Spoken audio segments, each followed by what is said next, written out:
Tidak ada yang seperti majelis maulid dalam rangka ngangkat kesulitan. Nggak ada yang seperti majelis maulid dalam rangka mengangkat kesulitan-kesulitan yang ada dalam hatimu. Ngangkat kesumpekan, caranya duduk hadir di majelis maulid. Lihat bagaimana Allah angkat kesulitanmu, bagaimana Allah mengangkat kesumpekanmu. Kenapa bisa gitu? Assalamualaikum warahmatullahi wabarakatuh.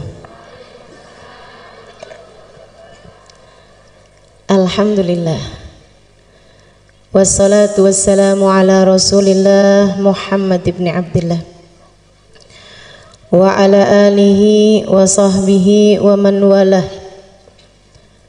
Subhanaka la ilma lana illa ma 'allamtana innaka antal alimul hakim. Rabbi syrah li sadri wa yassir li amri wahlul 'uqdatan min lisani yafqahu qawli, amma ba'du. Alhamdulillah, hari ini Allah izinkan kita menghadiri perayaan Maulid Nabi Muhammad sallallahu alaihi wasallam. Nikmat besar dari Allah Subhanahu wa taala. Nikmat besar dari Allah Subhanahu wa ta'ala.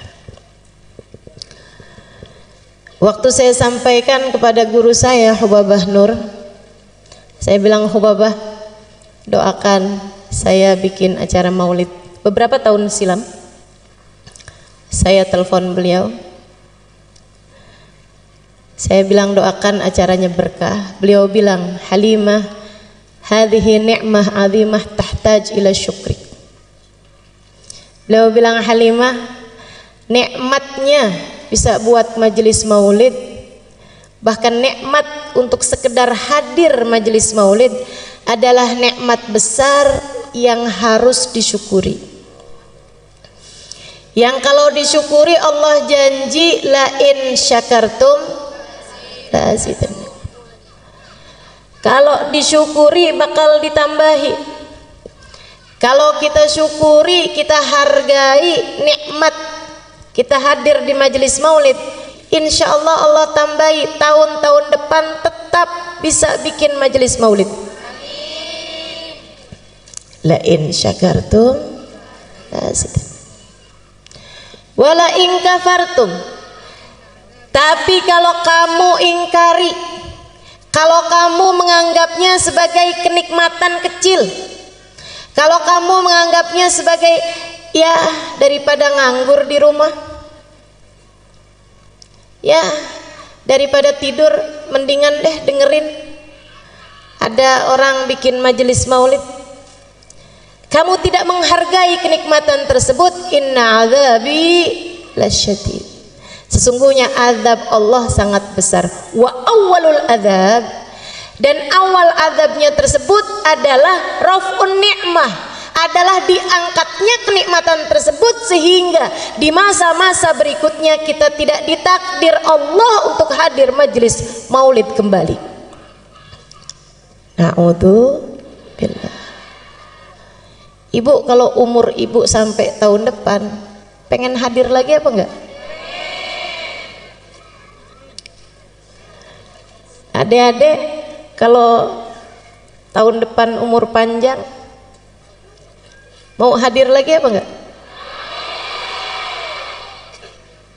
Masyi kama majma'il maulid yujallil kurub, kata Habib Ari Habsyi.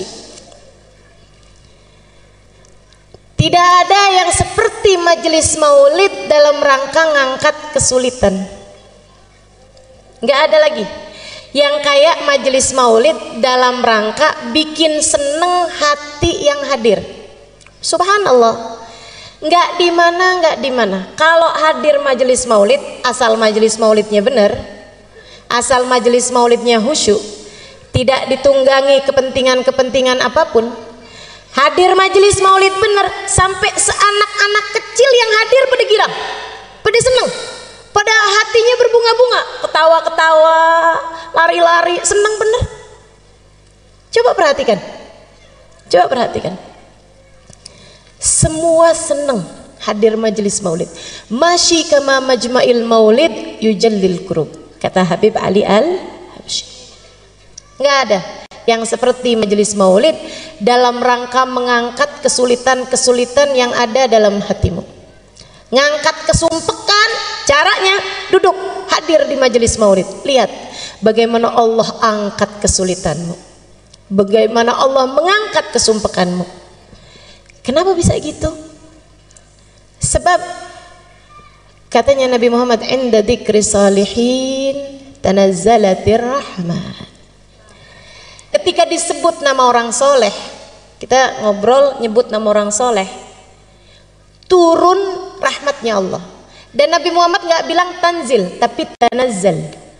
Turun berketerusan, turun lagi, disebut lagi, turun lagi, disebut lagi, turun lagi. Rahmatnya Allah berketerusan turun selagi disebut nama orang-orang soleh.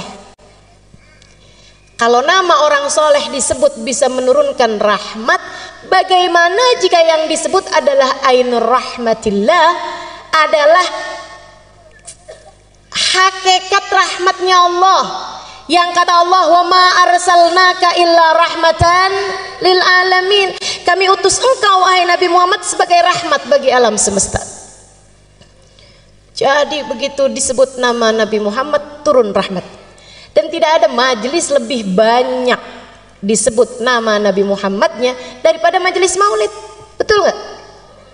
Belum ya Rabbi salli ala Muhammad, ya Rabbi salli alaihi wasallim, ya Rabbi salli ala Muhammad, ya Rabbi ballighul wasilah, ya Rabbi salli ala Muhammad. Berapa banyak nama Nabi Muhammad disebut-sebut dalam majelis-majelis maulid. Maka teman-teman, saudariku sekalian saya muliakan, majelis maulid nggak ada ceramahnya aja, itu udah menurunkan hujan rahmatnya Allah Subhanahu Wa Taala. Karena ceramahnya tuh sebenarnya nggak penting. Jadi kalau saya nggak begitu didengerin nggak apa-apa. Kalau nggak usah pakai ceramah sebenarnya juga nggak apa-apa. Cuman kayak rugi gitu ya punya ya. Masya Allah. Masyi kama majma'il maulid yujallil kurub. Dha majma' yahdurhan nabi wa ahlul ghuyub. Sebab di majelis maulid tuh nama Nabi Muhammad disebut-sebut, insya Allah kalau sungguh-sungguh Nabi Muhammadnya hadir. Kata Habib Ali Habsyi, bukan kata saya. Yang ngomong ini orang yang sungguh-sungguh melihat sehingga bisa ngasih tahu kita. Dan Nabi kalau sudah hadir suka ngajak-ngajak. Makanya kata Habib Ali Habsyi, yahdurhan nabi wa ahlul ghuyub. Di majelis maulid dihadirin sama Nabi Muhammad dan dihadirin sama alam barzakh, sama orang-orang yang sudah wafat dari para wali-walinya Allah Subhanahu wa taala. Mudah-mudahan Sayyidah Khadijah berkenan hadir. Mudah-mudahan Sayyidah Fatimah berkenan hadir. Apalagi habis disebut-sebut namanya, natawassal bil hubaba. Siapa tuh hubabanya? Sayyidah Khadijah. Wal batulil mustataba. Siapa tuh al batul? Sayyidah Fatimah Az-Zahra. Sebut-sebut namanya, mudah-mudahan berkenan hadir. Yahdurhan nabi wa ahlul ghuyub. Makanya Sayyid Muhammad bin Alwi bin Abbas Al-Maliki pernah bercerita, dan ini cerita ma'ruf, cerita terkenal, banyak disampaikan sama murid-murid beliau. Katanya Sayyid Muhammad bin Alwi bin Abbas Al-Maliki, satu waktu saya diundang menghadiri majelis-majelis safari dakwah di Afrika. Dia bilang setiap malam pindah-pindah, malam ini di masjid ini, malam ini di masjid ini. Ada satu tempat, satu daerah, saya hadir di majelis tersebut, ada satu orang. Di antara mereka datang majelis maulid dari awal, ya Rabbi sholli ala Muhammad, berdiri sampai selesai majelis. Dalam hati saya mikir, kenapa nih orang mungkin nggak bisa duduk? Sepanjang majelis nggak duduk sama sekali. Tapi Tapi subhanallah begitu selesai majelis, waktunya ceramah, duduk dia. Wah, berarti bisa duduk sebenarnya. Habis selesai majelis, karena semua orang duduk, ada satu orang berdiri dari awal maulid sampai akhir maulid, kan bikin mata pasti akan melihat.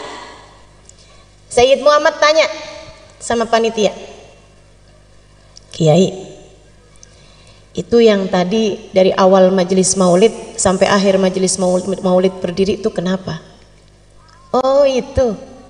Sebentar Sayyid, sebentar. Dia berdiri, lo ditanya malah pergi. Ternyata dia panggil orang itu. Dia bilang, Sayyid, biarkan dia yang cerita sendiri, jadi ceritanya lebih akurat. Saya akan terjemahkan buat Sayyid karena dia nggak bisa bahasa Arab. Ceritalah orang itu. Dia bilang, saya itu dari sejak dulu seneng sama majelis maulid, selalu hadir majelis maulid, demen. Disebut nama Nabi Muhammad disolawatin, Nabi Muhammad diucap salam, diceritakan sejarah Nabi Muhammad, seneng hati ini karena memang saya cinta sama Nabi Muhammad. Cuma beberapa waktu sesudahnya datang ada seorang ustadz, ada seorang syekh yang menerangkan kepada saya tentang maulid sih nggak apa-apa, yang masalah kenapa tuh pakai segala berdiri untuk hormat sama Nabi, nggak perlu. Sebab Nabi Muhammad bilang la tagumuli, janganlah kalian berdiri untukku. Nabinya udah bilang jangan berdiri buat aku, ngapain kalian berdiri buat Nabi Muhammad? Dia bilang dalil-dalil yang dibawa sama si ustadz ini, sama si syekh ini masuk di pikiran saya, sehingga saya kemudian sesudah itu setiap kali hadir majelis maulid waktunya berdiri, saya nggak mau berdiri, duduk aja. Yang lain pada berdiri, ayo berdiri, nggak usah. Saya ucap salam tapi saya duduk aja. Dia bilang satu hari saya lagi ucap salam sama Nabi, orang-orang semuanya berdiri, tiba-tiba Allah bukakan hijab, saya lihat Nabi Muhammad datang. Dia bilang begitu saya lihat Nabi Muhammad datang, saya lihatnya, saya kepengen berdiri tapi nggak bisa berdiri. Dia bilang ternyata kalau lihat Nabi Muhammad spontan, orang nggak cari dalil pasti kepengen berdiri. Dia bilang saya kepengen berdiri, berusaha sekuat tenaga buat berdiri, tapi saya nggak bisa berdiri. Nangis saya rasanya nggak hormat sama Nabi. Nabi datang saya nggak berdiri. Rasanya saya merasa jadi umatnya yang nggak beradab, nggak berakhlak. Ada Nabi Muhammad datang saya nggak berdiri. Saya nggak bisa berdiri, saya paksa nggak bisa berdiri. Sampai habis selesai majelis maulid saya nangis terus. Dibilang habis itu saya sakit. Sebulan, 2 bulan, 3 bulan sakit. Sakit lama sekali. Di tempat tidur. Dia bilang saya kemudian nadar. Saya tahu nih kayaknya saya sakit karena nggak hormat sama Nabi Muhammad. Dia bilang saya nadar, nanti kalau Allah panjangkan umur saya, Allah sehatkan badan saya bisa hadir majelis maulid lagi. Tidak hanya saat qiyam saya berdiri, dari awal maulid sampai akhir maulid saya akan berdiri. Dia bilang alhamdulillah Allah sembuhkan sakit saya. Karenanya tiap hadir di majelis-majelis maulid, saya pun memutuskan untuk berdiri dari sejak awal maulid sampai akhir maulid. Gak usah ditiru jadi aneh. Waktunya duduk kita duduk, waktunya berdiri kita berdiri. Tapi kan saya nggak lihat Nabi Muhammadnya Ustazah, sama. Saya juga nggak lihat. Tapi ulama-ulama bilang, dan saya percaya. Tapi Habib Ali Habsyi bilang, dan saya percaya. Dan lebih daripada semua itu, Nabi Muhammadnya bilang, ma sallama alayya ahadun min ummati illa waraddallahu alayya ruhi hatta aruddu alaihi salam. Hadis riwayat Ahmad, tidaklah umatku mengucapkan salam kepadaku melainkan Allah kembalikan ruhku sehingga aku dapat menjawab salamnya. Nabi udah bilang begitu ya, saya percaya. Karenanya di saat kita baca maulid, waktunya berdiri ucap salam sama Nabi, kita berdiri. Siapa tahu di saat para ulama-ulama kita, di saat orang-orang soleh yang bersama dengan kita, dengan hati bersih mereka dapat merasakan kehadiran Nabi Muhammad, kita pun ikut serta di antara mereka mendapatkan keberkahan Nabi Muhammad. Tidak ada yang seperti majelis maulid dalam rangka mengangkat kesulitan. Dhawakat taubatak yal asi idza batatu, kata Habib Ali Habsyi. Ini adalah waktumu wahai hamba yang penuh dosa untuk bertaubat. Dhawakat taubatak ya syarid idza batau. Ini adalah waktumu wahai hamba yang kabur untuk kembali kepada Allah. Hadir majelis maulid, hadirlah dengan mentaubati dosa. Tempat paling enak buat bikin gugur dosa-dosa. Datang majelis maulid bawa dosa, mudah-mudahan keluar sudah ringan beban dosa di pundak kita.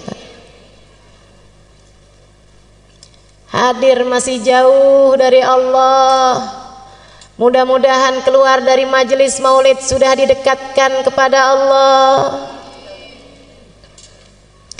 Hadir majelis maulid belum tercatat sebagai umat yang akan bisa memandang Nabi Muhammad di hari akhirat.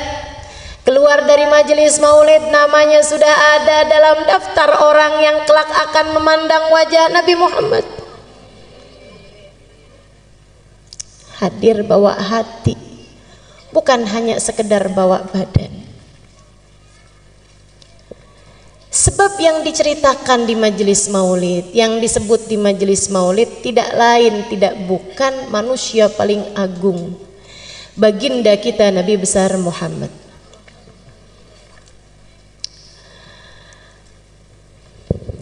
Yang sesungguhnya akan diciptakan Allah Subhanahu wa taala sebelum diciptakannya segala sesuatu.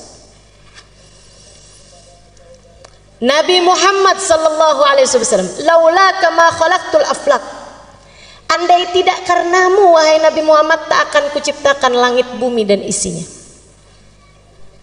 Allah dari sejak awal menciptakan kehidupan di dunia ini karena mau mendhahirkan kekasihnya Muhammad sallallahu alaihi wasallam. Tapi karena nabinya tinggal di bumi, diciptakan buminya. Karena nabinya jadi keturunannya Nabi Adam, diciptakan kakeknya duluan. Karena nabinya harus jadi yang paling akhir, sebab yang paling akhir biasanya yang paling bagus. Makanya kemudian diciptakan dulu zaman-zaman awal sebelum didhahirkan cahayanya Nabi Muhammad. Namanya ada di tiang arsy, namanya ada di pintu surga. Bu, itu surga nggak pernah direnovasi loh. Jadi jangan dikira oh sekarang di surga namanya nama Nabi Muhammad bersanding dengan nama Allah, tapi zaman Nabi Musa Allah Musa, zaman Nabi Isa Allah Isa, zaman Nabi Ibrahim Allah Ibrahim. Enggak, dari sejak zamannya Nabi Adam ketika awal ditinggalkan di surga, Nabi Adam udah lihat di pintu surga ada nama Muhammad bersanding dengan nama Allah. Dan sampai saat itu, sehingga semoga suatu hari kita kelak memasukinya, tetap di pintu surga nama Allah bersanding dengan nama Muhammad. Nggak pernah ada renovasi, nggak pernah ada pembaharuan. Kebayang nggak sih teman-teman, di saat yang lain minta ya Allah masukkan saya ke dalam surga, ya Allah masukkan saya ke dalam surga, Nabi Muhammad namanya di pintu surga. Kebayang nggak betapa tingginya derajat bagindamu Nabi Muhammad sallallahu alaihi wasallam? Di saat yang lain mohon ampunan, ya Allah ampuni, ya Allah ampuni. Malah kalau buat Nabi Muhammad, Nabi Adam ketika memohon ampunan, Allahumma ghfirli bi barakati Muhammad. Ya Allah ampuni aku dengan berkatnya Muhammad. Manusia paling tercinta di sisi Allah. Karenanya sebisa kamu puji Nabi Muhammad, tidak pernah bisa mencapai hakikatnya Nabi Muhammad. Orang yang saya kenal muji Nabi Muhammad sampai habis-habisan, yang baru saja kita baca maulidnya itu, Habib Ali Al-Habsyi. Segitunya Habib Ali Habsyi, tiap hari kerjaannya puji Nabi Muhammad. Bait-bait syair menyampaikan tentang Nabi Muhammad tiap hari. Mahir jisila bidikrin Nabi katanya.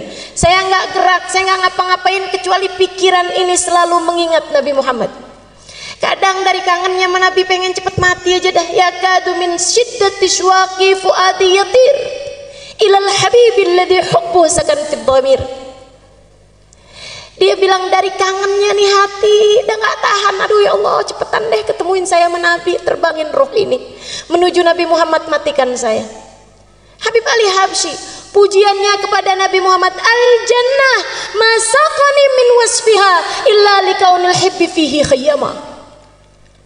Surga tidak ada yang membuat aku tertarik untuk masuk di dalamnya kecuali karena kekasihku Nabi Muhammad ada di sana. Yang sudah habis-habisan muji Nabi ini, beliau bilang, wa in kanatil alsun la tafi bi ushri mi'ashari awsafi dzalikal mausuf. Sebisa saya ngomong apa tentang Nabi Muhammad, sebisa saya muji kayak gimana tentang Nabi Muhammad, sebisa saya menyampaikan salam kerinduan seperti apa kepada Nabi Muhammad, sebisa saya bercerita tentang kemuliaan Nabi Muhammad, la tafi bi usyri mi'syari awsafi dzalikal mausuf, tidak mencapai 1% dari kemuliaannya Nabi Muhammad. Tidak mencapai 1% dari kemuliaannya Nabi Muhammad. Kalau Habib Ali Habsyi bilang begitu, bagaimana mungkin kita bisa dianggap berlebihan kepada Nabi Muhammad? Habib Ali Habsyi 1%, kita berapa kira-kiranya? Habib Ali Habsyi berbicara seperti itu karena mengikuti pendahulu-pendahulunya. Manusia paling kenal sama Nabi Muhammad namanya Abu Bakar. Namanya Abu Bakar, Sayyidina Abu Bakar As-Siddiq radhiyallahu ta'ala anhu wa arda. Sayyidina Abu Bakar bercerita tentang kedekatan beliau kepada Nabi Muhammad. Katanya Sayyidina Abu Bakar, ma araftu minhu illa dzil.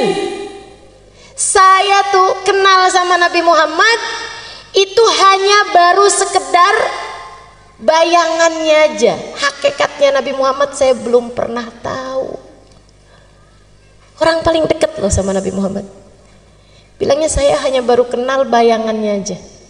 Kalau Nabi punya bayangan, saya cuma baru kenal bayangannya aja. Tapi Nabi memang nggak punya bayangan. Nabi nggak punya bayangan. Kenapa? Ulama mengatakan karena dua hal. Jadi Nabi kalau jalan di bawah matahari sekalipun nggak ada bayangannya. Wala dhillun lahu bal kana nura. Ada lagunya tuh. Wala dhillun lahu. Nabi Muhammad nggak punya dhil, nggak punya bayangan. Ulama bilang karena dua hal. Yang pertama karena Nabi Muhammad cahaya, dan bagaimana mungkin cahaya punya bayangan? Cahaya itu kalau kena ke benda padat, benda hitam baru ada bayangan. Tapi kalau cahayanya itu sendiri, cahaya nggak punya bayangan. Cahaya membayangi, tapi nggak punya bayangan. Nabi cahaya, cahayanya Allah. Karenanya kemudian Nabi Muhammad nggak punya bayangan. Itu satu alasannya. Yang kedua, Allah tidak rela ada yang menginjak bahkan sekedar bayangan Nabi Muhammad. Allah tidak suka ada orang nginjek Nabi Muhammad bahkan sekedar bayangan Nabi Muhammad. Masya Allah. Allah ciptakan manusia satu ini sempurna. Kana sallallahu alaihi wasallam ahsanan nasi khalqan wa khuluqan. Allah jadikan Nabi Muhammad sempurna fisiknya, wa khuluqan, dan akhlaknya. Kenapa sama Allah dibikin sempurna? Biar semua orang pada seneng, buat kangen sama Nabi Muhammad, pengen buat cinta sama Nabi Muhammad. Allah sengaja buat Nabi Muhammad sesempurna-sempurnanya makhluk secara fisiknya. Lam ya'ti basharun ala mithli khalqih fi mahasini nadharihi wa sam'ihi wa nutqih. Qad khalaqahu Allahu ala ajmal surah fiha jami'ul mahasin mahsurah wa 'alaiha maqsurah. Tidak ada orang yang menyamai, mirip aja nggak ada, apalagi sama Nabi Muhammad. Apanya? Fi mahasini nabarihi wa sam'ihi wa nutqih. Dalam ketajaman penglihatannya, dalam kuatnya pendengarannya, dan dalam keindahan ucapannya. Sama Allah matanya Nabi dibikin paling indah dan penglihatannya paling indah. Sama Allah dibikin Nabi Muhammad telinganya bagus dan pendengarannya lebih bagus lagi. Sama Allah dibikin bibir Nabi Muhammad, mulut Nabi Muhammad indah, suara Nabi Muhammad indah, dan ucapan Nabi Muhammad begitu indah.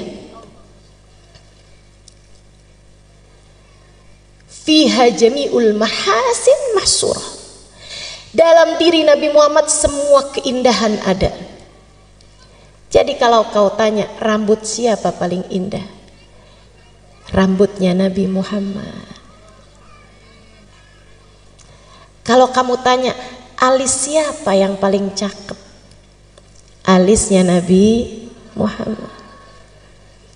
Kalau kamu tanya giginya siapa yang paling bagus, giginya Nabi Muhammad. Makanya orang tuh asal lihat Nabi Muhammad, hatinya nggak punya kebencian, ya Allah, takluk, penuh karisma. Orang-orang kafir salah prediksi terhadap hal ini. Pernah satu waktu di awal-awal Islam, kaum kafir Quraisy, teman-teman sekalian, karena melihat banyak orang masuk Islam, gimana caranya nih mau menghambat dakwahnya Muhammad nih. Zaman itu orang menjatuhkan orang, bunuh karakter, pembunuhan karakter, pembunuhan image, itu bisa salah satu caranya dengan membuat bait-bait syair menjelek-jelekan seseorang. Kalau yang bikin syairnya itu orang yang jago, orang yang ahli, orang yang profesional, itu syairnya bisa didengungkan orang di mana-mana buat ngata-ngatain seseorang sampai terbunuhlah karakter orang tersebut karena syair-syair yang disampaikan orang-orang. Mereka pun perlu mendatangkan seorang penyair paling hebat pada zaman tersebut bernama Hasan bin Thabit. Didatengin dari daerah lain. Hasan bin Thabit, pujangga paling terkemuka. Kalau orang melamar anak gadis, bawa syairnya Hasan bin Thabit tentang pujian kepada perempuan tersebut, lamarannya pasti akan diterima. Zaman itu. Saudaraku sekalian saya muliakan, jadi ini ceritanya mereka panggil Hasan bin Thabit. Ketemu sama Umayyah bin Khalaf, Abu Sufyan bin Harb, ketemu sama pemuka-pemuka Quraisy. Hasan, ya, dipanggil, didatangkan, dijemput. Hasan bin Thabit diundang sama pemuka Quraisy. Hasan, Kamu selama ini paling mahal dibayar orang berapa banyak? Mahal teman-teman saya sekalian. Misalnya 100 juta untuk satu syair. Kata mereka, kami akan membayarmu sekarang Hasan 2 kali lipatnya, 200 juta. Oh boleh. Apa nih jobnya nih? Kerjaannya apa nih? Dia bilang, kami minta kamu membuat bait syair, bukan memuji orang tapi jelek-jelekin orang. Oh gampang. Berapa lama kira-kira? Saya perlu lihat orangnya. Berapa lama kamu lihat? Ya, 5 menit, 10 menit. Aib orang udah bisa kelihatan 5 menit, 10 menit. Kekurangan orang, cacat orang udah bisa kelihatan. Jadi teman-teman saudaraku sekalian saya muliakan, kata Hasan bin Thabit, sebentar selesai. Baik kalau gitu. Nih kita bayar kamu 50% dulu, DP setengah, 100 juta bayar. Terima sama Hasan. Dia bilang yang 100 juta lagi sesudah syairmu jadi. Siap. Siapa nih yang saya mau kata-katain? Siapa nih yang saya mau bikin gojlokan hinaan? Ya, bentar lagi orangnya datang. Nabi itu dari dulu istiqomah. Kalau tawaf jam segitu, tiap hari ya jam segitu. Makanya umat Islam ini dikenal disiplin dan istiqomah. Sholat duhur siangnya siang terus, nggak pernah ada ceritanya. Malam-malam sholat duhur. Istiqomah. Nabi Muhammad jam tawafnya orang kafir Quraisy semua udah tahu. Bentar lagi nih dia tawaf nih. Bentar lagi. Tungguin aja. Di sana tungguin. Bentar lagi dia masuk. Oh siap. Siapkan bolpen, siapkan kertas. Hasan bin Thabit tungguin mana dia orangnya. Nggak lama datang Nabi Muhammad. Ya Allah. Hasan bin Thabit lihat Nabi Muhammad. Mudah-mudahan kapan waktu kita bisa lihat Nabi Muhammad. Hasan bin Thabit lihat Nabi Muhammad. Dilihatin sama Hasan bin Thabit. Nabi Muhammad bergerak pelan-pelan. Fa'idha masya faka'annama yanhattu min sabab. Nabi jalannya ringan. Kalau jalan seperti menuruni tangga, bukan seperti naik gunung. Orang kalau jalan naik gunung kan berat. Kalau jalan turun tangga seteringan. Nabi kalau jalan ringan. Dilihatin sama Hasan. Bagus bener nih orang. Dipandangin wajahnya. Pandangin. Dari Hasan duduk nggak puas berdiri, dideketinya Nabi Muhammad SAW. Dilihatin mukanya, rambutnya, alfiyul anfi, imiyul fami, nuniyul hajib. Hidungnya kayak huruf alif kecil mancung. Alisnya kayak huruf nun yang terbalik. Bibirnya senyumnya nggak hilang. Penuh seperti huruf mim. Dipandangin kulitnya yang putih kemerah-merahan, abyadal launi musyarraban bihumrah. Dipandanginya tangannya, dadanya, kakinya. Dipandangi dari ujung rambut ke ujung kaki. Terus diikuti Nabi Muhammad SAW. 1 putaran tawaf, 2 putaran tawaf, 3 putaran tawaf. Hasan bin Thabit menatap lekat Nabi Muhammad SAW.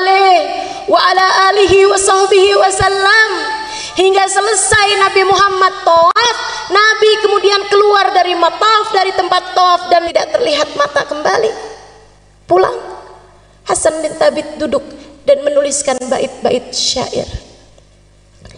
Yang nunggu di bawah bukit Sofa, yes, habis ini ada syair-syair kita punya buat menghina Nabi Muhammad. Kita akan bacain syair itu ke kampung-kampung, kabilah-kabilah. Biar Nabi kalau dakwah ke sana mereka semua sudah punya kalimat-kalimat penolakan, sehingga kayak apapun Nabi Muhammad mereka nggak akan percaya. Lebih percaya sama syairnya Hasan bin Thabit. Hasan bin Thabit habis selesai nulis berjalan menuju mereka. Mereka pada senang semua, siap-siap, siapin 100 juta sisanya. Datang Hasan, dia ambil uang yang sudah ia terima dibalikin. Nih, saya kembalikan uang yang kalian bayar saya. Kenapa gitu? Kata mereka. Karena saya ternyata tidak bisa mengerjakan tugasnya. Saya nyerah. Saya nggak bisa kerjain tugasnya. Kok gitu? Kenapa Hasan? Bukannya gampang kamu nyari kekurangan ini? Gampang kalau orangnya orang lain. Akan tetapi yang ini kalian minta saya mencari kekurangannya. Udah saya liatin dari ujung rambut ke ujung kaki, ujung rambut ke ujung kaki, depan, belakang, kanan, kiri, saya nggak dapetin kekurangannya. Kalian minta saya mencari aib dan celah dari seseorang yang sayangnya tidak diberi aib dan celah oleh penciptanya. Jika dikatakan tak ada gading yang tak retak, ketahuilah gadingnya Nabi Muhammad tidak retak. Jika dikatakan tak ada manusia yang sempurna, ketahuilah kata-kata itu tidak berlaku bagi Nabi Muhammad. Tapi tunggu dulu Hasan, kita lihat kamu tadi ada nulis bait syair. Memang, kata Hasan, memang saya nulis bait syair. Kalau gitu kamu bacain deh. Tapi tidak seperti yang kalian harap, kata Hasan. Nggak apa-apa, udah kadung, pengen denger. Salah juga nih, pengen denger. Saya akhirnya jadi hafal. Gara-gara orang kafir Quraisy pengen denger. Padahal maksud mereka mau menjelekkan Nabi Muhammad, malah akhirnya keluar bait syair yang seperti ini indahnya. Kata Hasan, baik saya bacain, tapi sekali lagi tidak seperti yang kalian harapkan. Nggak apa-apa, bacain aja, udah kadung, terlanjur. Lamma ra'aitu anwaruhu sata'at wada'tu min khifati kaffi ala basari khawfan ala basari min husni suratihi falastu anzuruhu illa ala qadri ruhun minan nuri fi jismin minal qamari kahulyatin nusijat minal anjumiz zuhri.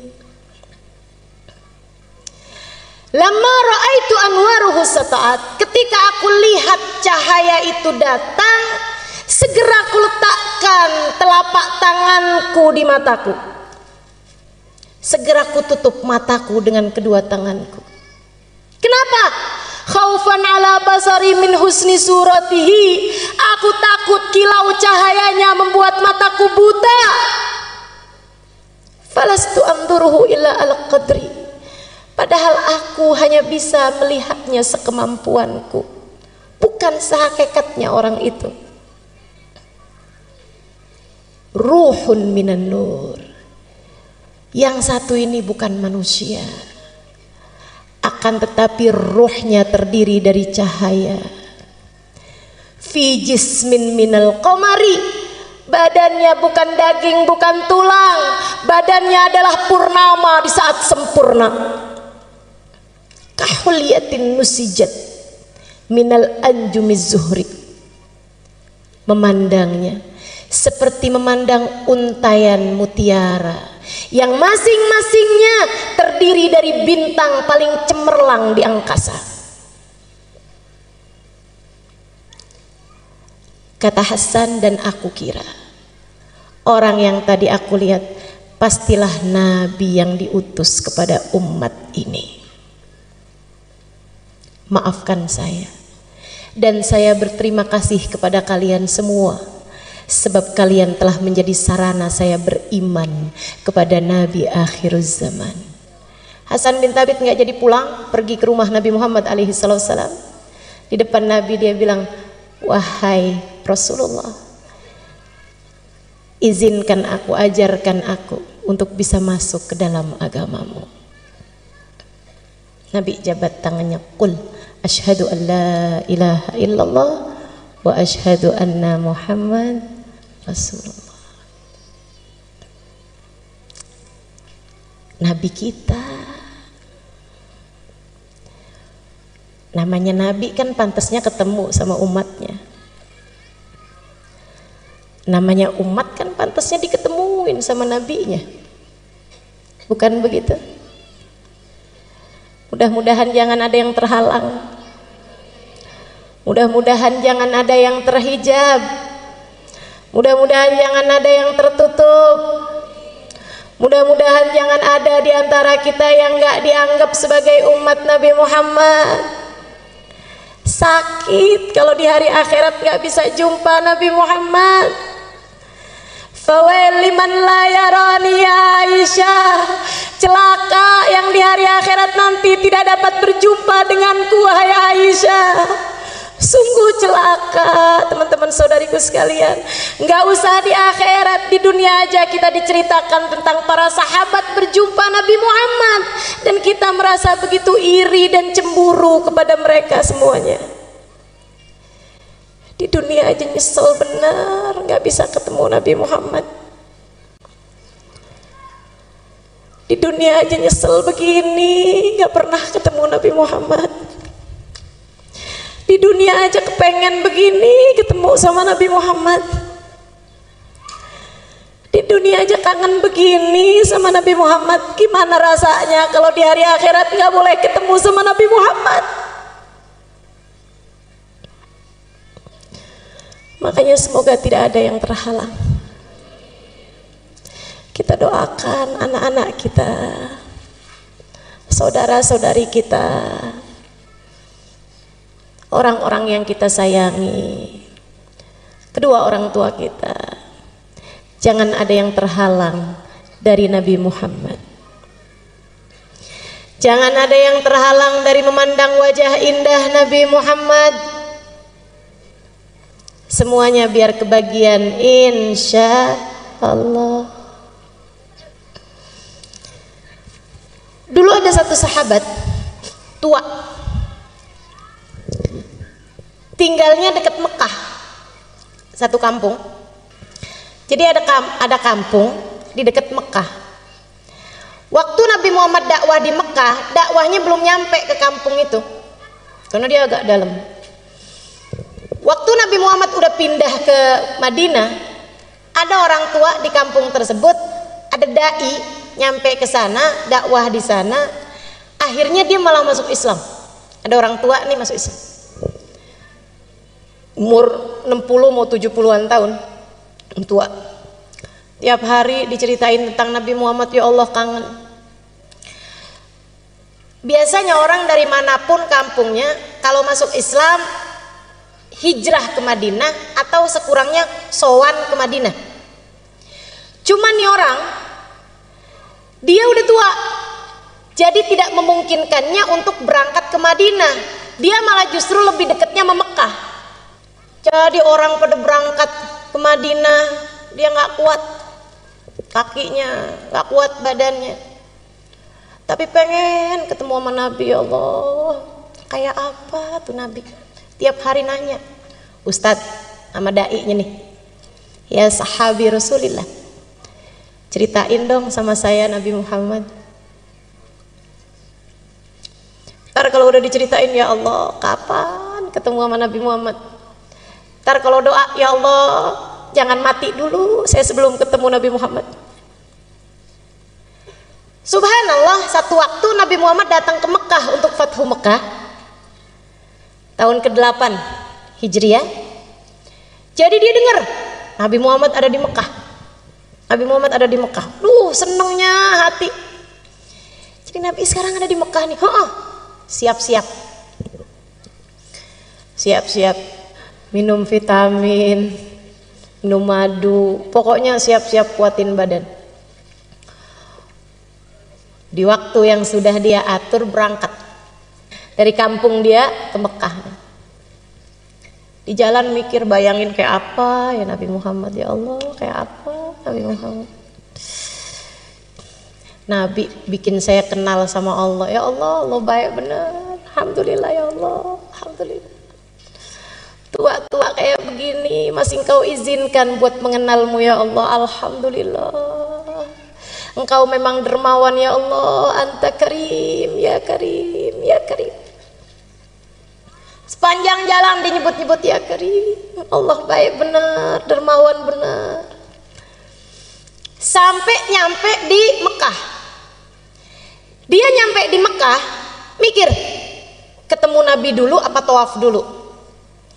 Tapi ada aturannya orang, kalau masuk ke Mekah harus dalam keadaan ihram kan gitu ya. Walaupun memang waktu itu belum ada aturan haji, tapi memang di mana-mana tuh orang dari sejak zamannya Nabi Ibrahim masuk Mekah tuh hal pertama yang dilakukan adalah tawaf. Sampai ibadah haji pun, ibadah umroh pun sampai sekarang seperti itu. Ada yang namanya tawaf kudum. Tawaf awal kali masuk ke Mekah. Sebagaimana kalau keluar dari Mekah, hal terakhir yang dilakukan juga tawaf. Namanya tawaf wada. Nah, itu aturan dari sejak zaman dulu. Orang masuk Mekah ya tawaf dulu gitu. Jadi dia bilang, ya udah deh ikut aturannya Allah, saya masuk Mekah tawaf dulu aja. Abis dari tawaf baru deh saya mau cari-cari Nabi Muhammad di mana. Tawaflah dia. Tawaf satu putaran. Ingat, ya Allah, Allah baik benar. Saya udah tua begini diizinkan buat masuk Islam. Sebentar lagi diizinkan ketemu Nabi Muhammad. Ya Allah, senang benar. Ya Allah. Dia sambil mikir begitu, di saat tawaf dia bilang, ya Karim. Kenceng. Ada orang di belakangnya nyaut dengan logat yang sama juga. Ya Karim. Noleh dia. Gak seneng diikut-ikutin. Nah, demen ya. Apalagi diikutinya logatnya sama, nadanya sama, noleh. Habis noleh dia maju lagi ke depan. Untung cakep. Yang di belakang cakep bener yang ngikutin dia itu. Untung cakep, kalau nggak cakep udah saya marahin nih. Lanjut tawaf. Udah lagi enak-enak deh. Kebayang lagi gitu, Allah baik bener. Ya Karim, dia bilang. Yang di belakang nyaut lagi, ya Karim. Dia liatin lebih lama. Ini orang untung aja cakep. Habis itu, udahlah. Orang cakep memang dimaklumi.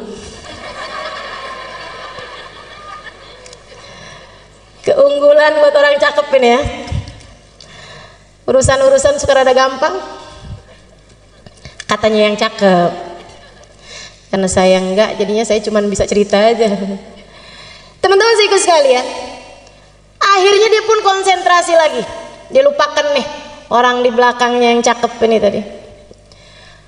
Dia lanjutkan. Kali ini entah di tawaf yang kelima, entah di tawaf yang keenam, kembali hatinya berasa bergemuruh dengan rindu. Jadi dia pun kembali berkata, sesudah memahami Allah tuh emang baik bener, mas. Ya Karim. Di belakangnya juga ya Karim. Dia noleh, kemudian dia bilang, saya udah nggak tahan lagi. Apakah gara-gara saya ini orang kampung kelihatan nggak berpendidikan?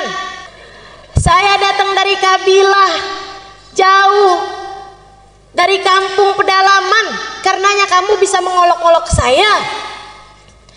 Laula sobahat wajhik, andai tidak karena cakepnya kamu ini, lastakaitu ila habibi Muhammad, pasti kamu ini bakal saya adukan sama kekasih saya Nabi Muhammad.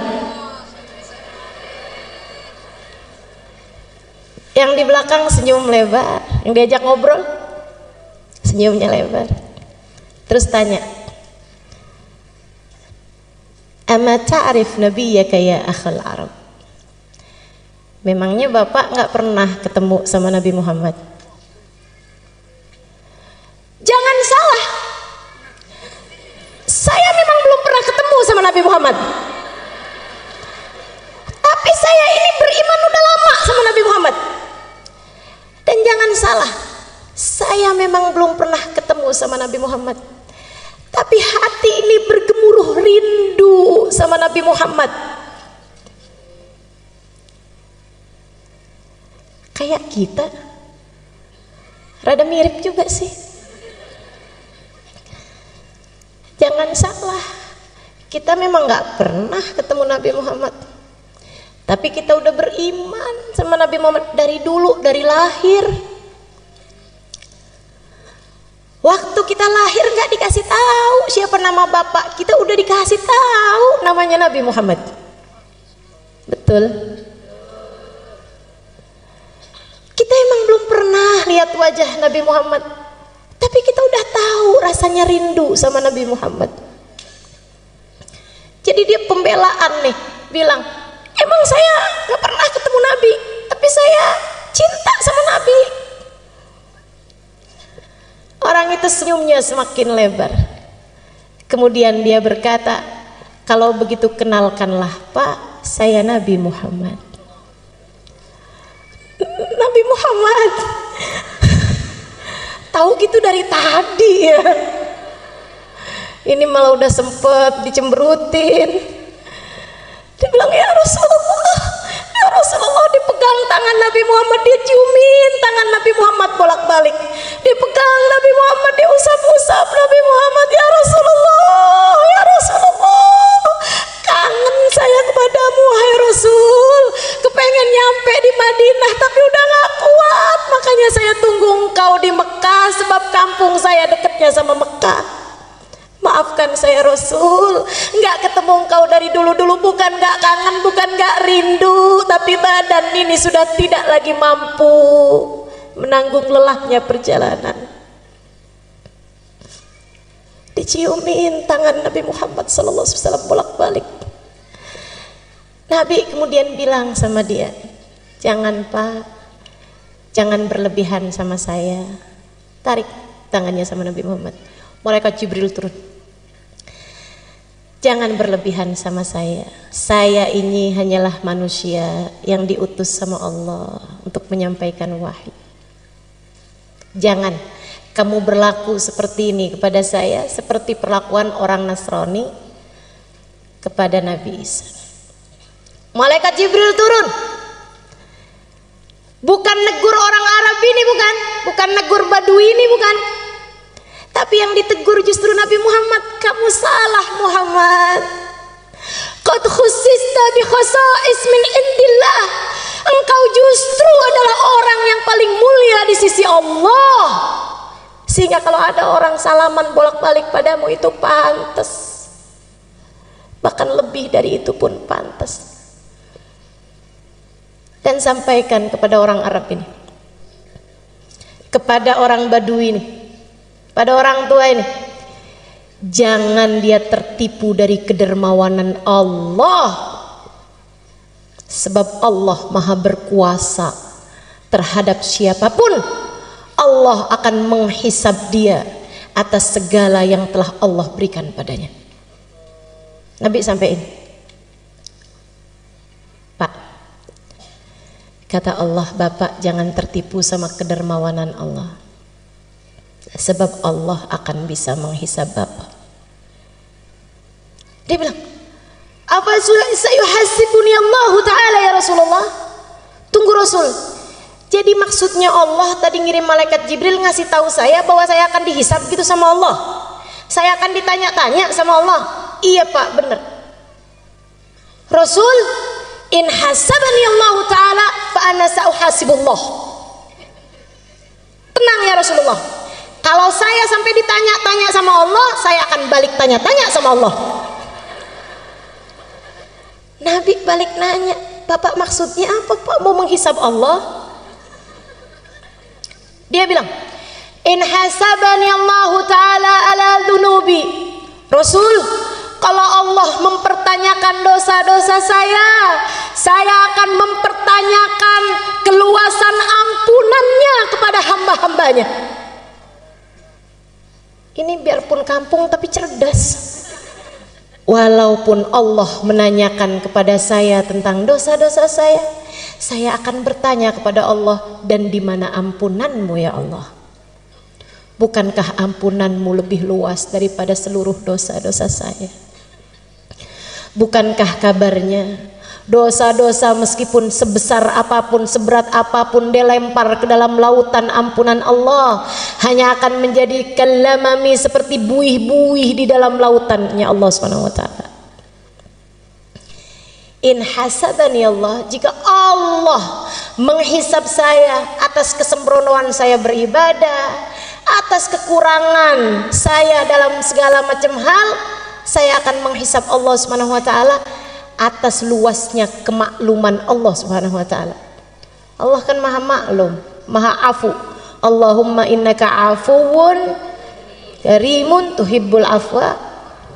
Allah maha memaklumi, Allah maha memaafkan.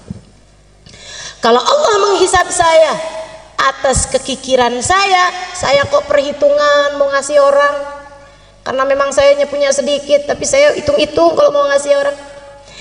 Dia bilang saya akan menghisab Allah atas kedermawanan Allah Subhanahu wa taala. Nabi nunduk, Nabi nangis.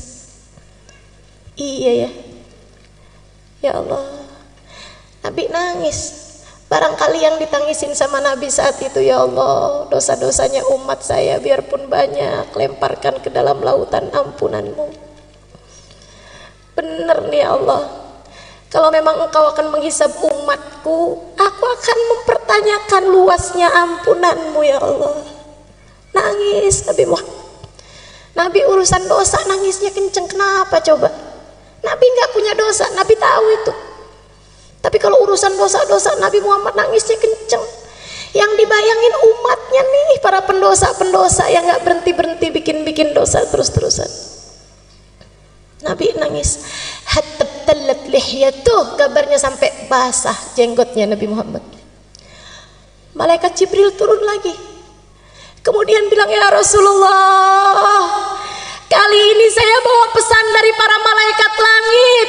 Mereka bilang jangan nangis wahai Rasul, sebab tangisanmu membuat seluruh malaikat di atas langit ikut menangis bersamamu.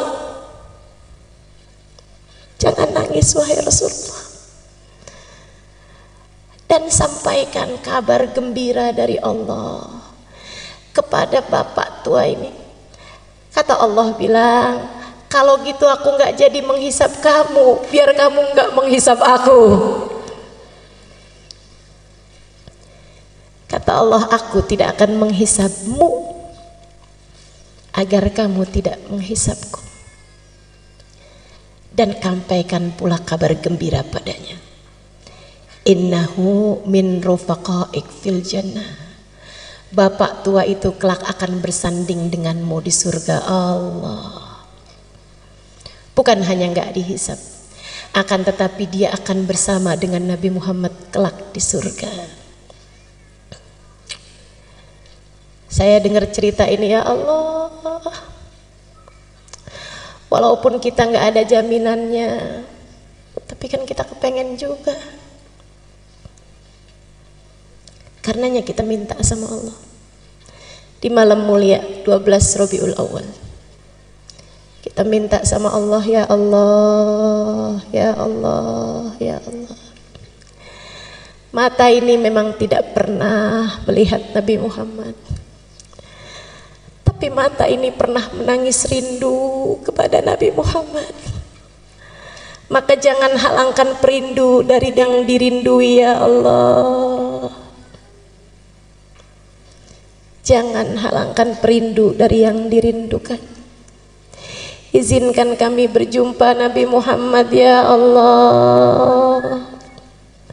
Perkenankan mata kami memandang Nabi Muhammad, ya Allah. Kumpulkan kami bersama Nabi Muhammad, ya Allah. Kama ma jama'tana fi hadad dar. bimunasabati maulidin Nabi sallallahu alaihi wasallam, bimunasabatil mahabbah lin Nabi sallallahu alaihi wasallam. Ijma'na ghadan fi dari karamatik ma'ahu ya Allah. Sebagaimana Engkau telah mengumpulkan kami dalam rangka merayakan maulid Nabi Muhammad, Engkau telah kumpulkan kami dalam rangka mencintai Nabi Muhammad. Kumpulkan kami kelak di hari akhirat bersama Nabi Muhammad. Kumpulkan kami kelak bersama Nabi Muhammad. Ya Allah, walaupun matanya telah mencatat ribuan dosa, jangan halangkan mata siapapun yang hadir di tempat ini dari memandang wajah Nabi Muhammad. Walaupun matanya telah tercatat darinya ribuan aib dan noda yang haram-haram dilalap sama matanya ya Allah, tapi jangan halangkan mata itu dari memandang wajah Nabi Muhammad. Jika yang suci hanya bisa dilihat oleh mata yang suci, maka kami mohon kepadamu dengan keberkahan manusia suci yang lahir di malam 12 Rabiul Awal, sucikan mata kami semua ya Allah, biar pantas lihat Nabi Muhammad ya Allah, biar pantas ketemu Nabi Muhammad ya Allah. Jangan ada siapapun di antara kami ataupun orang tuanya ataupun anak-anaknya ataupun saudara-saudarinya ataupun siapapun yang dia sayangi terhalang dari memandang wajah Nabi Muhammad ya Allah. Jangan ada siapapun ya Allah. Jangan ada siapapun ya Allah. Jangan ada siapapun ya Allah. Meskipun seberat apa dosanya, jangan jadikan hukumannya tidak bisa bersama Nabi Muhammad ya Allah. Meski seperti apapun dosanya, meski seberapapun aibnya, Engkau yang maha, Engkau yang maha ya Allah, Engkau yang maha ya Allah. Kami berkumpul karena Nabi Muhammad. Kami nggak minta selain Nabi Muhammad. Kami berkumpul karena Nabi Muhammad. Maka kami minta Nabi Muhammad untuk kami ya Allah. Kami minta istighfarnya Nabi Muhammad untuk kami. Kami minta tengadah tangan Nabi Muhammad untuk kami. Kami minta kebersamaan Nabi Muhammad untuk kami. Kami minta syafaat Nabi Muhammad untuk kami. Kami minta ketemu Nabi Muhammad ya Allah. Di dunia udah gak bisa ketemu Nabi Muhammad, jangan halangkan kami ketemu Nabi Muhammad di akhirat ya Allah. Jangan halangkan kami berjumpa Nabi Muhammad ya Allah. Allahumma ya Allah, kabulkan hajat kami. Hajat kami adalah rahmat-Mu. Hajat kami adalah Nabi Muhammad. Ya Allah, ada banyak orang di atas muka bumi ini tanpa diminta Engkau beri. Masakah kami yang meminta Engkau tolak ya Allah? Ada banyak orang di atas muka bumi, mereka tidak pernah minta tapi Engkau beri. Masakah kami yang sudah meminta Engkau tolak ya Allah? Jika yang berdoa tidak layak Kau ijabah, bukankah di antara yang mendengar ada yang layak untuk Kau ijabah ya Allah? Lagi pula ya Allah, jika Engkau hanya mau menerima yang soleh di antara kami, lantas orang-orang yang tidak soleh kepada siapa ia meminta ya Allah? Kumpulkan kami dengan Nabi Muhammad. Kumpulkan kami dengan Nabi Muhammad ya Allah. Jangan halangkan kami dari Nabi Muhammad ya Allah. Jika Nabi yang pantas berkumpul dengannya orang-orang yang hatinya bersih, dan kami hatinya kotor, maka kami minta padamu, bersihkan hati kami ya Allah. Bukankah tidak ada yang sulit bagimu ya Allah? Bersihkan hati kami ya Allah. Hilangkan ujub, hilangkan hasud, hilangkan sombong, hilangkan dendam, hilangkan kebencian, hilangkan permusuhan, hilangkan ria, hilangkan apapun yang menghalangkan kami dari memandang wajah Nabi Muhammad. Hilangkan apapun di hati kami ya Allah yang menjadi penghalang kami bersama Nabi Muhammad. Ampuni dosa kami, tutup aib kami. Jika yang pantas bersama dengan Nabi Muhammad, hamba-hambamu yang soleh, yang tidak pernah meninggalkan sholat dan istiqomah dalam ibadah, jadikan kami salah satunya ya Allah. Bukankah tidak ada yang sulit bagimu ya Allah? Jika yang pantas bersama Nabi Muhammad, hamba-hambamu yang bertakwa, yang jauh dari perbuatan dosa, maka kami minta dengan kemuliaan malam ini, dengan kemuliaan Nabi Muhammad yang lahir malam ini, kami minta padamu ya Allah, jadikan semua yang hadir di tempat ini bertaubat dari dosa, meninggalkan dosanya sesudah ini, dan tidak kembali lagi mengerjakan dosa yang menghalangkannya untuk bisa bersama Nabi Muhammad ya Allah.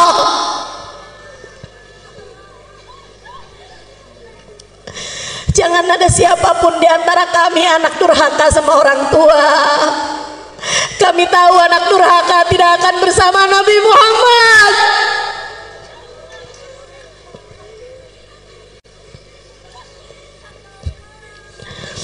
Jangan ada di antara kami orang yang dekat dengan zina. Sebab bukankah para pelaku dosa-dosa besar pasti tidak akan bersama Nabi Muhammad? Karenanya kami mohon ya Allah, karuniakan taubat, menghapuskan seluruh dosa-dosa kami ya Allah, dan jangan biarkan kami kembali mengerjakan dosa itu ya Allah. Allahumma ya Allah, jangan halangkan kami dari Nabi Muhammad.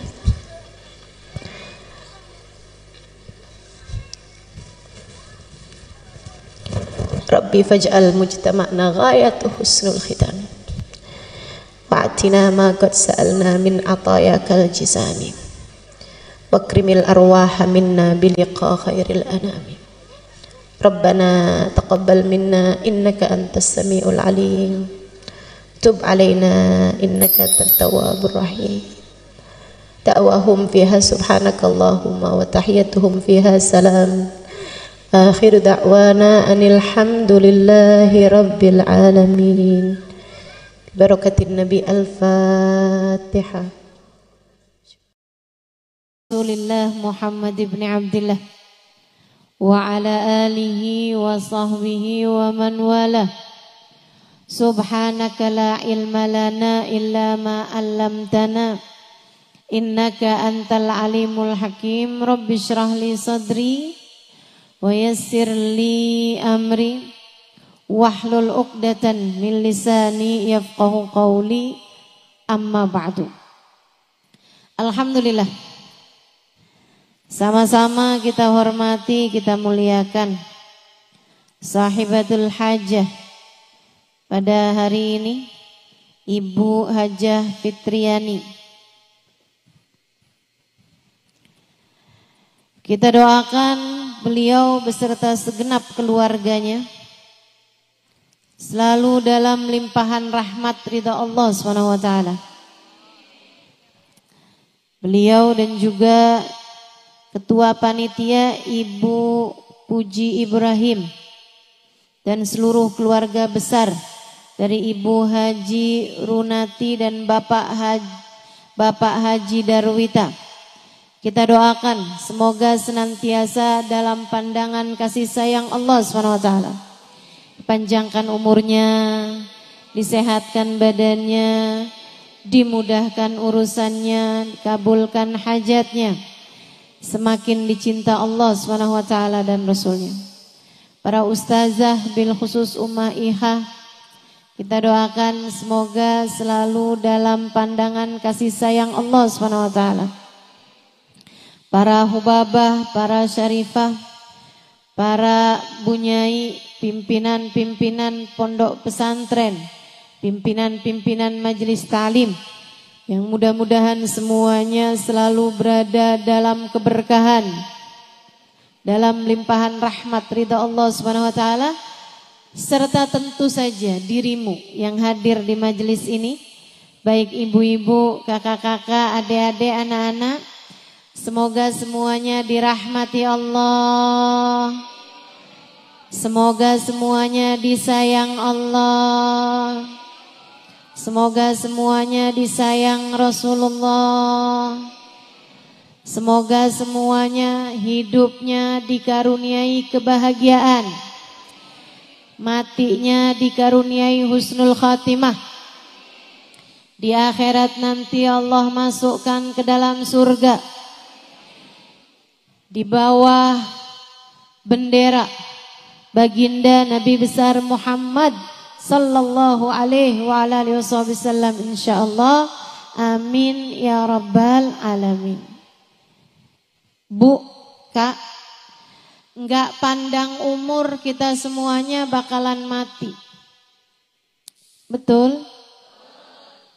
Kadang-kadang yang kita kira umurnya masih bakalan panjang, ternyata enggak begitu. Ini zaman-zaman akhir nih, zaman musim mati mendadak.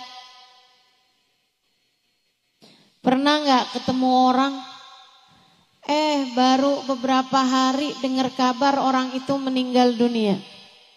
Pernah? Enggak terima berapa hari, kadang baru beberapa jam. Kita ketemu sama dia kayak baik-baik aja gitu. Enggak lagi terbaring sakit, enggak lagi kenapa-napa. Tiba-tiba subhanallah, subhanallah. Ajal memang begitu dekat. Kita dengar kabar dari masjid, ternyata orang tersebut meninggal dunia. Wal mautu aqrab min ahadikum min syirakin na'lih. Kata Nabi Muhammad, kematian sangat dekat dengan seseorang di antara kalian. Kita nih, kata Nabi Muhammad, dekat banget memati. Akrab gharibin yuntadar. Katanya Imam Al-Ghazali, perkara gaib yang paling dekat, akrab gaib yuntadar, adalah kematian. Ibu-ibu saudaraku sekalian yang saya muliakan, enggak pandang umur, enggak pandang waktu, enggak pandang sehat. Enggak. Kita dengar semuanya kabar-kabar itu. Dan Bu, sebagaimana kamu dengar kematian orang-orang yang bahkan terkadang mendadak, bisa jadi kematianmu pun juga demikian adanya. Mungkin seseorang di antara kita, ada yang udah kain kafannya tuh udah siap di toko. Beberapa hari lagi bakal dibeli sama keluarga kita. Bisa jadi. Bisa jadi saudaraku sekalian. Nih hari ini hadir, beberapa hari kemudian dengar kabar. Yang hadir kemarin itu ada yang meninggal dunia. Kita nggak pernah tahu. Nggak pernah tahu. Karenanya dengerin saya. Hal paling kamu perlukan ketika kamu mati. Hal yang pasti kamu perlukan di saat kamu mati. Ada dua hal aja, Bu. Kamu pasti perlu itu. Sebenarnya bahkan dari saat hidup di dunia ini kamu udah perlu dua hal tersebut. Tapi kita suka ingkar. Kita suka kemana-mana. Kita kirain kita nggak perlu. Padahal sebenarnya kita perlu. Kita kirain kita perlunya duit di atas semuanya. Padahal nggak gitu. Kita lebih perlu dua hal ini daripada apapun aja. Dunia sebelum akhirat. Hidup sebelum mati. Tapi terasanya justru sesudah datang ajal menjemput kita. Betapa perlu sekali kita sama dua hal ini. Apa itu? Satu, rahmat. Dua, syafaat. Satu apa tadi? Dua apa tadi?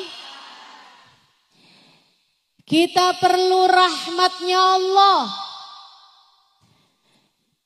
Kita perlu syafaatnya Rasulullah. Kamu perlu rahmatnya Allah. Kamu perlu syafaatnya Nabi Muhammad. Orang tuamu perlu rahmatnya Allah. Orang tuamu perlu syafaatnya Rasulullah. Anakmu perlu rahmatnya Allah. Anakmu perlu syafaatnya Rasulullah. Suamimu juga, saudaramu juga. Tidak ada yang lebih kamu perlukan, Dek. Tidak ada yang lebih kamu perlukan daripada rahmatnya Allah dan syafaatnya Rasulullah. Saya perlu biar cepat lulus sekolah, Ustazah. Iya betul. Tapi sebenarnya keperluan kamu terhadap rahmat Allah jauh lebih mendesak. Keperluan kamu terhadap syafaat Nabi Muhammad jauh lebih mendesak. Saya perlunya sekarang sama jodoh, Ustazah. Saya udah usia hampir 30 tahun. Teman-teman saya udah pada mulai gendong anak. Sebagian malah udah mulai gandeng anak. Sebagian malah udah ada yang anaknya lulus SD, Ustazah. Saya belum juga nikah. Malu saya kalau ditanya reunian. Kamu ngerasa yang paling kamu perlukan adalah jodoh, enggak gitu. Enggak gitu. Yang paling kamu perlukan adalah rahmatnya Allah dan syafaatnya Rasulullah. Ini di dunia. Apalagi ntar di saat kamu mati. Apalagi ntar di hari akhirat. فَأَمَّا الَّذِينَ بِيَضَّتْ وُجُوهُهُمْ فَفِي رَحْمَةِ اللَّهِ هُمْ فِيهَا خَالِدُونَ. Kata Allah dalam Al-Quran, orang yang nanti di padang mahsyar wajahnya putih berseri-seri. Di saat sebagian wajah yang lain ada yang dihitam legamkan, bahkan banyak di antara mereka yang wajahnya diserupakan dengan wajah binatang. Orang-orang yang wajahnya putih berseri-seri penuh dengan kegembiraan. Fafi rahmatillah. Mereka adalah orang yang meraih rahmatnya Allah. Mereka adalah orang-orang yang berhasil mendapatkan rahmatnya Allah. Di akhiratnya Bu, saat yang lain wajahnya ketakutan, Saat yang lain wajahnya hitam legam. Orang-orang yang mendapatkan rahmatnya Allah, wajah mereka putih berseri-seri. Di akhirat nanti, di padang mahsyar nanti, kamu sangat perlu rahmatnya Allah. Ustazah, apa sih rahmat itu? Rahmat itu sayang, kasih sayang dari Allah Subhanahu wa taala. Kamu perlu kasih sayang Allah. Bu, ibu sayang gak sama anaknya? Dan saya tahu ketika ibu sayang sama anak ibu, di saat ibu punya makanan anak ibu suka aja, ibu akan rela memberikan makanan tersebut kepada anak ibu. Betul begitu? Sampai anaknya bilang, tuh mah makanannya masih ada. Oh udah mama udah kenyang, kamu aja. Padahal kamu masih pengen. Tapi kamu bisa berkata seperti itu. Kenapa? Sayang. Kamu sayang sama anak kamu. Kamu kalau sayang sama anak kamu mainan api sampai kemudian deket-deket sama kebakar. Apa yang akan kamu lakukan? Dengan sedaya upaya kamu akan menyelamatkannya. Gak boleh ada yang gangguin dia saat dia masih bayi. Kalau lagi banyak nyamuk, kamu akan kasih tutupan biar nggak digigitin nyamuk. Kalau ada nyamuk deketin dia, sakit hati kamu. Kamu rasanya mau bilang sama nyamuk, kamu gigit anak saya gigit loh. Sayang. Kita kalau sayang, kita tahu apa yang akan kita lakukan. Ibu, walaupun kita nggak punya segalanya, tapi apa yang kita punya, kita akan dahulukan anak kita karena kita sayang sama dia. Kita aja gitu, apalagi Allah. Allah Bu, kalau udah sayang sama kamu, dimuliakannya hidupmu, dimudahkannya urusanmu. Apapun yang kamu mau. Saya sering dengar orang bilang, buat orang yang saya sayangi apa juga saya kasih. Allah gitu. Buat hambanya yang Allah sayangi, apapun bakal Allah kasih. Seolah Allah berkata, buat kamu apa sih yang enggak? Ketika ada seorang perempuan berumah tangga sama suaminya, sama anaknya. Andai pun dia gak secantik perempuan yang lain. Andai pun dia gak sepinter perempuan yang lain. Andai pun dia gak seenak perempuan yang lain masakannya, makanannya. Tapi kalau dia disayang sama Allah Subhanahu wa taala, Bu, Allah akan buat hati suaminya tidak berpaling dari mencintainya.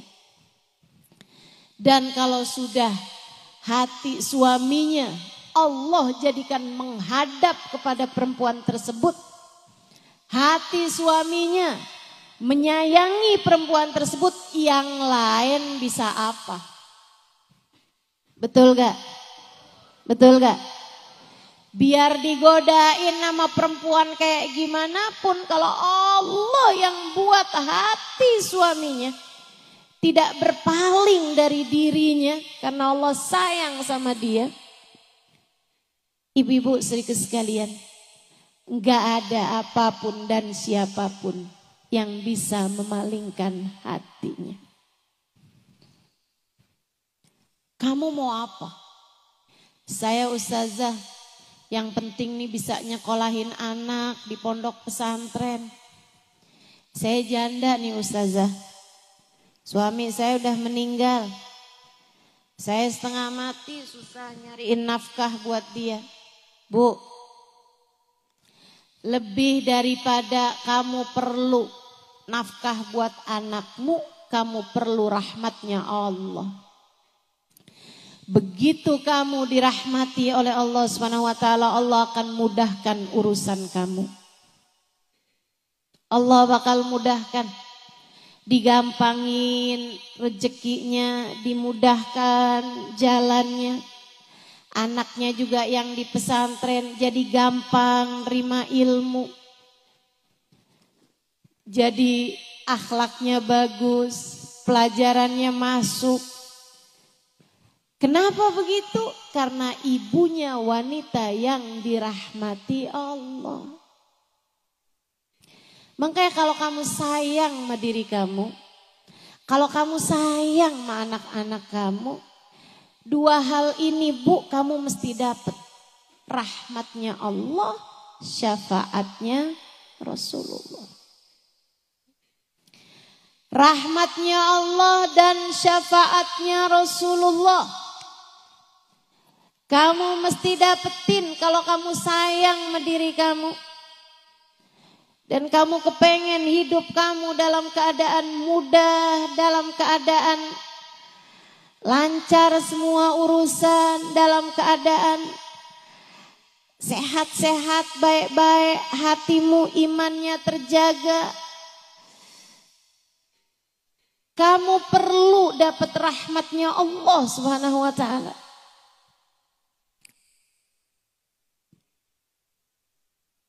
Belum lagi kalau datang kematian. Allah kalau udah sayang sama seseorang, mudah bagi Allah untuk berkata kepada malaikat Israel saat mencabut nyawa hamba terkasih tersayang di sisinya. Israel, pelan-pelanlah dalam mencabut nyawanya. Sebab dia adalah hamba yang aku sayangi, maka sayangilah dia. Malaikat Israel pun tunduk patuh kepada Allah. Nyabut nyawanya perlahan-lahan. Gak disakitin, apalagi digemesin. Ada banyak orang-orang yang ketika nyawanya dicabut, malaikatnya gemes. Nih dia nih orangnya nih. Maksiat aja kerjaannya, dosa aja terus-terusan. Nyakitin hati orang aja nih. Nih dia nih, sholat ditinggal, ibadah tinggal, kerjaannya utang mulu.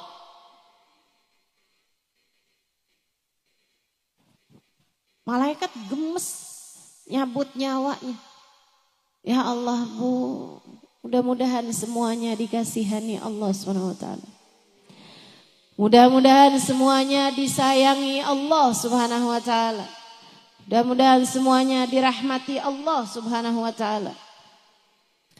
Makanya sakaratul mautnya jadi ringan buat hamba-hamba yang tercinta di sisi Allah Subhanahu wa taala. Ada seorang perempuan lagi sakaratul maut. Kan kelihatan tuh orang kalau lagi sakaratul maut. Karena pencabutan nyawa tuh enggak sekaligus. Nyabut nyawa itu dari ubun-ubun Bu. Sebagaimana dulu ditiupkannya juga dari ubun-ubun. Nasiyah dalam bahasa Arab. Wa inni akhidun binasiyatiha, kata Allah. Aku yang menguasai ubun-ubunnya. Tempat ditiupkannya ruh sekaligus tempat dicabutnya ruh. Saudara sekalian saya muliakan, di saat dicabut itu ruh tuh dari sini itu nggak langsung sekaligus cabut, zek, berhenti dulu nih sampai ke lutut. Karenanya orang sakaratul maut itu kakinya udah dingin karena udah nggak ada nyawanya lagi. Sementara badannya yang bagian atas masih hangat. Itu tanda udah mulai masuk sakaratul maut. Udah nggak ada lagi nyawanya tuh Bu. Kakinya juga nggak tegang lagi biasanya. Udah mulai melemas. Karena sudah tidak ada lagi ruh di sana, tidak ada lagi nyawa di sana. Sakitnya luar biasa Bu.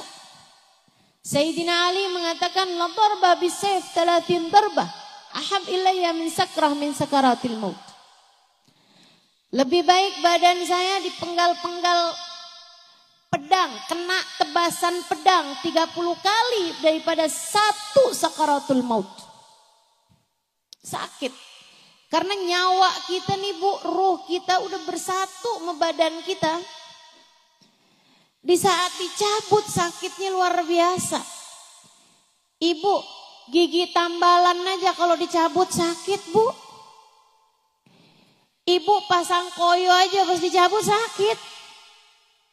Padahal baru hanya beberapa jam. Nah Ibu bayangkan ini sesuatu yang sudah bersatu mendarah daging dengan dirimu. Ketika ia dicabut dari tubuhmu kayak apa sakitnya. Tapi perempuan ini adalah perempuan yang dirahmati Allah SWT. Perempuan solehah. Ini salah satu dari cerita guru saya Sayyidil Habib Umar bin Hafid. Perempuan lagi sakaratul maut.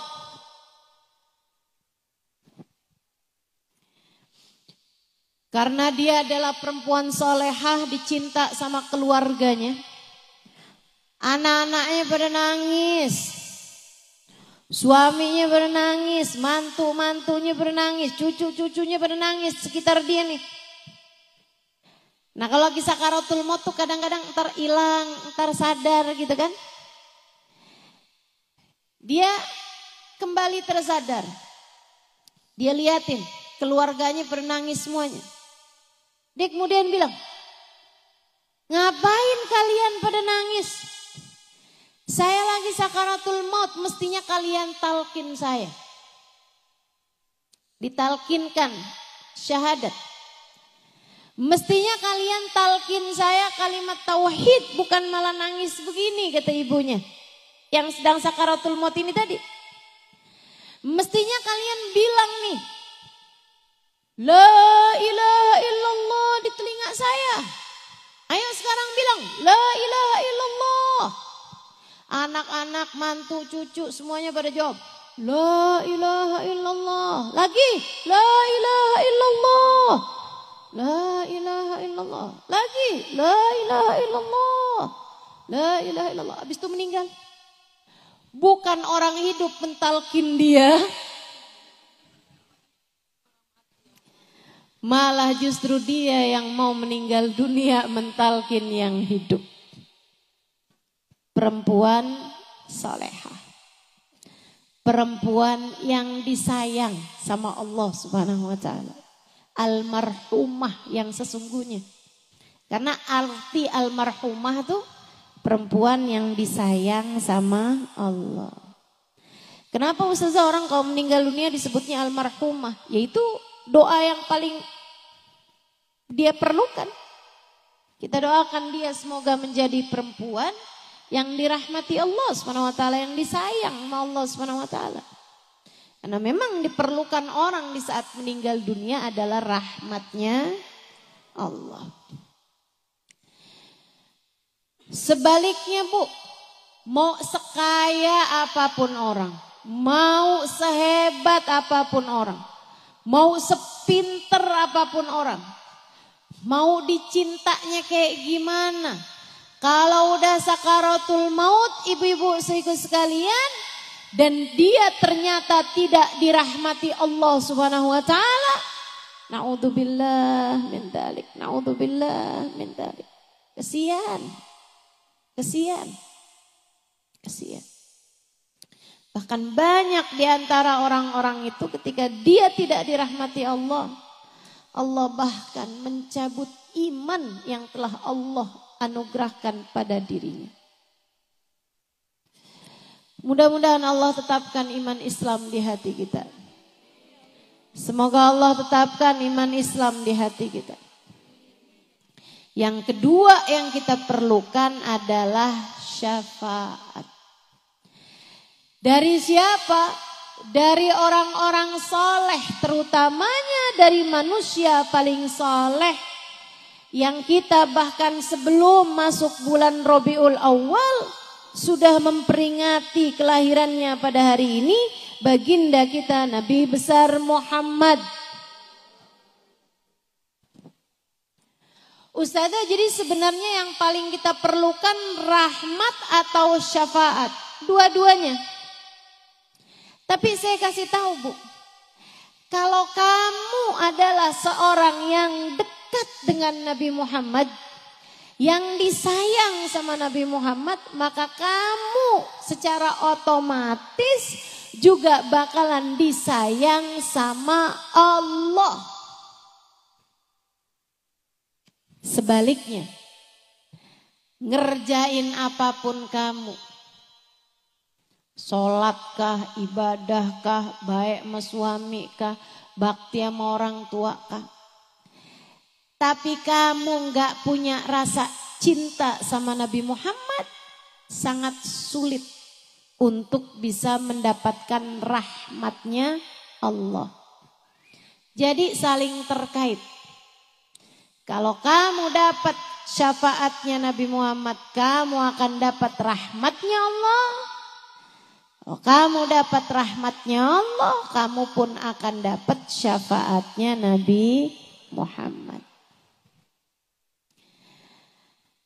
Hal-hal ini, dua hal ini, mau rahmat mau syafaat, bisa kamu dapatkan dengan kedekatanmu dengan baginda Nabi besar Muhammad. Yang paling kita perlukan dalam hidup adalah rahmat dan syafaat. Dan keduanya bisa kamu dapatkan dengan kedekatanmu dengan bagindamu Nabi besar Muhammad sallallahu alaihi wa ala alihi wasallam.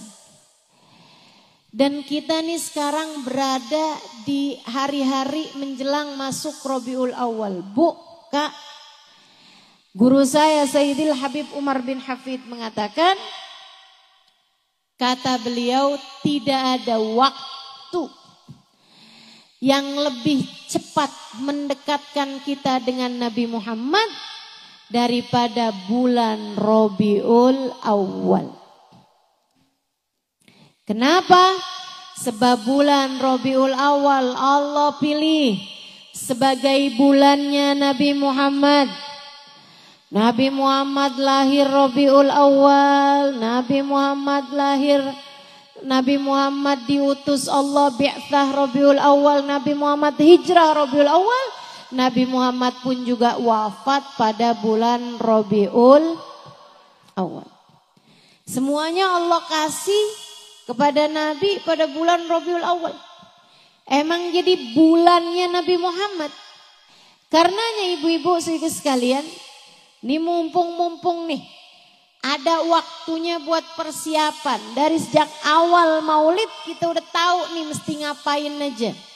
Sehingga mudah-mudahan tidak berlalu bulan Rabiul Awal kecuali dapat mendekatkanmu dengan Nabi Muhammad. Semoga Rabiul Awal ini enggak pergi kecuali sesudah kamu punya nama berada dalam daftar nama umat yang akan disyafaati Nabi Muhammad. Mudah-mudahan enggak jalan nih bulan Rabiul Awalnya, melainkan kita pun juga berjalan menuju Nabi Muhammad sallallahu alaihi wasallam. Semoga hari-hari di bulan Rabiul Awal mendekatkanmu kepada Nabi Muhammad. Bu, Kita nggak tahu bahkan Rabiul Awal ini nyampe apa enggak. Tapi udah di depan mata, mudah-mudahan nyampe. Amin. Mudah-mudahan umur kita masih akan panjang. Habis Rabiul Awal, habis Rabiul Tsani insyaallah. Mudah-mudahan umur kita masih akan disampaikan Allah Subhanahu wa taala. Ibu-ibu sekalian, mungkin ada Rabiul Awal tahun kemarin. Datang Rabiul Awal, datang Rabiul Tsani, keluar Rabiul Awal, keluar Rabiul Tsani, tidak mendekatkanmu kepada Nabi Muhammad. Dan itu akan jadi penyesalan bagimu. Terutama apabila di tahun ini pun juga kamu hanya akan melewati bulan ini begitu saja. Tanpa mendekatkanmu kepada Nabi Muhammad. Bakal jadi penyesalan, Bu. Bakal